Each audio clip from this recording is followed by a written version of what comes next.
repeat this week. Ag Day, brought to you by the dependable, longest-lasting Chevy Silverado.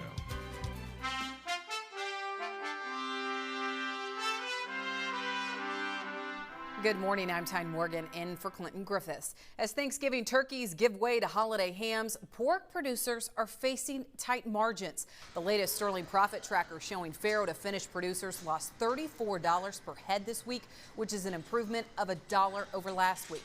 Now, at the same time, packers are seeing better margins at $53 per head, a $6 bump from just a week ago. Well, that imbalance is weighing on prices across the board. The road of tight margins hasn't been a lonely one for pork producers this year, as both livestock and grains are feeling the pinch. But it's reminding some of the 1998 pork price collapse, fearing the industry is on the brink of another historic time. Hog prices haven't yet reached the historic lows we saw in 1998. However, a lot of the trends in the cash market right now are similar, and a lot of the concerns about packer capacity are also there. What's different today than 1998? Peterson says a much stronger equity position on the producer side. Now, while the situation is different today, the fear of 1998 is still there. There's a risk that if we have 2.6, 2.7 million head of hogs that need to be killed in a given week, we could go a lot lower because the packers can't handle that level of volume. The market could nudge lower, but analysts think the bottom is in from earlier this fall. We've got a good argument for a bottom just under 40 bucks. I think when you look at the market overall, we probably have overdone it to the downside, and it doesn't appear that we're going to go over the overall capacity that we're afraid of. With today's prices, many pork producers are seeing red. For negotiated cash hogs, the industry is looking at approximately a loss of $40 per head. Losses today that could transition into better margins by summer. We have actually forecasted a loss for our 2017 fiscal year. However, if you look at the futures markets, there are some months, especially during the summer, that would indicate some positive margins are coming. When you look out into the summer months, you're sitting over $72 a hundredweight. The government says we're going to be 57 to 62 out in those areas. So make sure you have some risk management on all the way through out the year. It's a strong risk management plan helping the mash-offs soften the blow.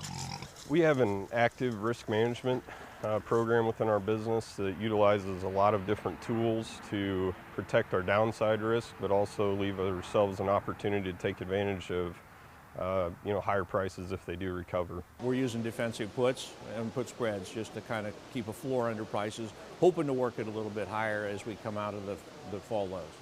The latest Hogs and Pigs report released September 30th showing all inventory up 2% from 2016, but that's a 4% jump from June. Rose says an adjustment in supplies is tough with today due to vertical integration in the hog industry. At the very least, I think we have to show signs that we're not expanding, that we're showing some signs of contraction, and then see if our demand picks up. If the packing capacity doesn't come on at the exact same time that the hog capacity or the hog supply to fill those new plants comes online, you end up with imbalances in the supply and demand economics. And I mean, honestly, I think that's what's been happening. Peterson says packing capacity is looking up, but that's still a few years out. Current projections are that we're going to have somewhere in the neighborhood of 8 to 10% increase in packing capacity, and for our industry that is unprecedented growth. He says if that can sync up with hog supplies, the story will be much friendlier for producers. Efficiency without sacrificing quality is something producers like the mash-offs seem to be mastering.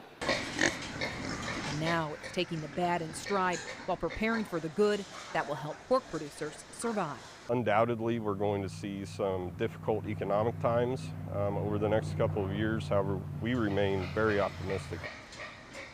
Now, analysts say demand needs to pick up both at home and around the world. Right now, China, a major importer earlier in the year, is expanding their own hog industry. Producers there are seeing profits of $70 to $80 per head. Also weighing on prices, the amount of meat in cold storage. USDA says the U.S. is seeing a large amount of pork in the freezer. Now, while it's not a record, the USDA's cold storage report showing total pork at nearly 589 million pounds. Pork bellies totaling close to 20.8 million pounds. Beef in cold storage, that is a record. USDA says beef supplies in freezers set at 532 million pounds. That's quite a jump from the 509 million last year.